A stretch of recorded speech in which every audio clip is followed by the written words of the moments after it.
Welcome back. School is back in session, but scammers never stopped.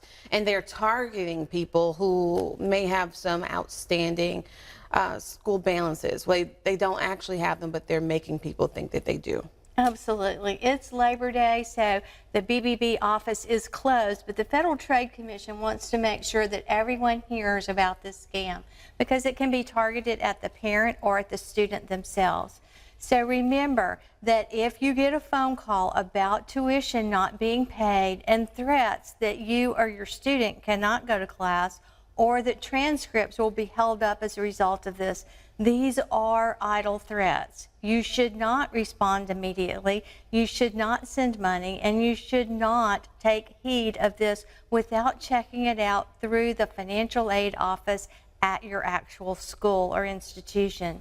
So remember, scammers are always trying to mimic life, and they will do things that are strange, such as demand payment by cryptocurrency, wire transfer like Western Union or MoneyGram, or a payment app or a gift card. So remember, all of these should be a red flag. If you're told how to pay, you're talking to a scammer. And remember, it's best to just hang up. You do not want your voice recorded, and you do not want to respond in any way that cannot be traced. All of these potential payment systems do not allow you to get reimbursement. So remember, don't give out your debit card. If you're going to pay anything with a credit card, make sure it is with a credit card because it's more safe.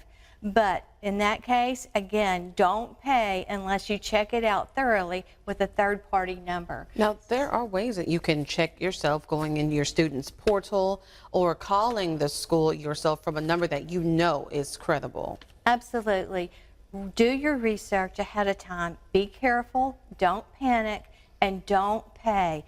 Pay is a last resort after you've gotten all the information you need. So remember, for example, that caller IDs can be faked, and they will use digits from the school directory, the school telephone system, email systems to trick you. So always verify.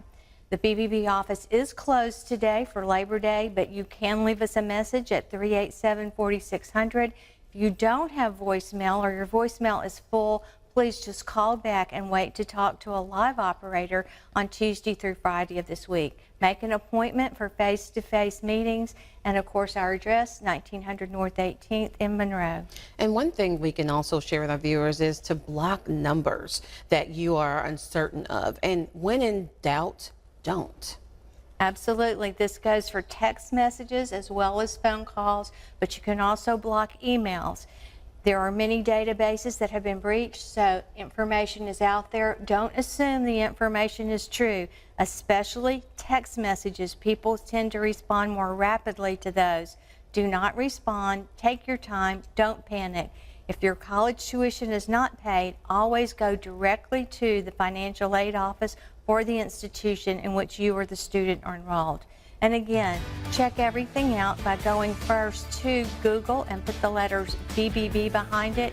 You can do that with a name or a phone number or an address.